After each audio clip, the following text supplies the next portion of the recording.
Deer job experience, আসসালামু আলাইকুম রহমতুল্লাহি বারকাতু। রাজুল আহমেদ স্ক্যারের পক্ষ থেকে আপনাদেরকে স্বাগতম। আজকে দুটো লাভ ক্ষতির খুব ইম্পর্টেন্ট একটা ম্যাথ নিয়ে আসলাম। সেটা হচ্ছে যে 100 টাকায় 10টা ডিম কিনে 100 টাকায় 8টা ডিম বিক্রয় করলে শতকরা কত লাভ হবে।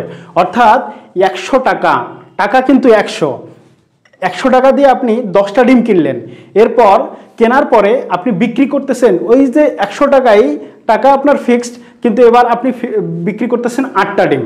যখন দামটা ফিক্সড থাকবে তখন আপনার এই টিটা নিয়ে কাজ করতে হবে। তো দেখেন তো, আপনি 100 টাকায় 10টা ডিম কিনলেন, এখন আপনার কাছে ডিম আছে কয়টা? 10টা। এখন দেখেন সেই ঠিক সেম দামে আপনি হচ্ছে এখন এই 100 টাকায় বিক্রি করবেন, কিন্তু বিক্রি করতেছেন 10টা ডিম না, বিক্রি করতেছেন 8টা ডিম। অর্থাৎ 8টা ডিম আপনি বিক্রি করলেন, তাহলে আপনার কয়টা ডিম থেকে গেল? 2টা ডিম থেকে গেল। তার মানে আপনার 8টা ডিমের মধ্যে কয়টা ডিম থেকে গেল? 2টা ডিম। তার মানে এই 2টা ডিম আপনার লাভ, তাই না? তাহলে আপনার 8টা ডিমের মধ্যে 2টা ডিম লাভ হচ্ছে। 8টা ডিমের মধ্যে আপনার কয়টা ডিম লাভ? 2টা ডিম লাভ। তাহলে একটা ডিমের মধ্যে আপনার কয়টা ডিম লাভ হবে? 2/8। আর 100টা ডিমের মধ্যে আপনার কয়টা ডিম লাভ হবে? তাহলে 100 ডিভাইডেড কত? 8। তাহলে এই যে এটা যখন আপনি ক্যালকুলেশন করবেন, দেখেন তো 4 দুগুণা 8, 4 25 100, তখন এই যে 25% যে আছে, এই 25% তখন আপনার কি হলো? লাভ হলো। ওকে বন্ধুরা, তো অঙ্কটা কিন্তু খুবই সুন্দর এবং মজার। পরের অঙ্কটা কি বলছে? পরের অঙ্কটা বলছে যে একটা দ্রব্য 180 টাকায় বিক্রয় করায় 10% ক্ষতি হলো, দ্রব্যটির ক্রয় মূল্য কত? প্রথমে একটা জিনিস চিন্তা করেন, এই যে ধরে নেন এটা একটা বস্তু, এটা একটা কি বস্তু। এখন এই বস্তুটার তো একটা দাম আছে নাকি? তাহলে কত দাম আছে, মানে এই বস্তুটার ক্রয় মূল্য কত, মানে আপনার এই বস্তুটার ক্রয় মূল্য কত এটা কিন্তু বের করতে বলছে। কিন্তু ধরে এই বস্তুটার তো একটা দাম আছে তো নাকি?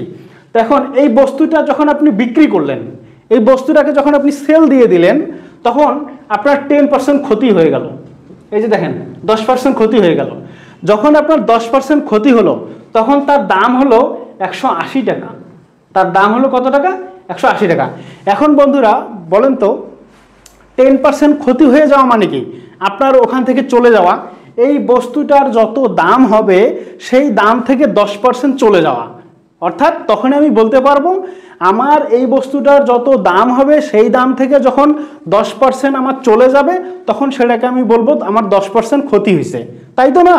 তো এখন এই যে 10% যে চলে গেল, তাহলে থাকলো কত পার্সেন্ট? 90%। আর এই 90%ই অংশটাই আপনি কত টাকা বিক্রি করলেন? 180 টাকা বিক্রি করলেন। এই জন্য আমরা বলতে পারি যে 90%-এর দাম 180 টাকা, তাই না বন্ধুরা? তাহলে 1%-এর দাম কত হবে? 1%-এর দাম হচ্ছে 180 ডিভাইডেড 90, এত টাকা। তখন আমি বলতে পারি, তো এই যে পুরো বস্তুটা যখন আমার ক্ষতিও হয়নি লাভও হয়নি, তখন ইন দ্যাট সিচুয়েশনে আমি পুরো বস্তুটার দামকে 100% কল্পনা করতে পারি।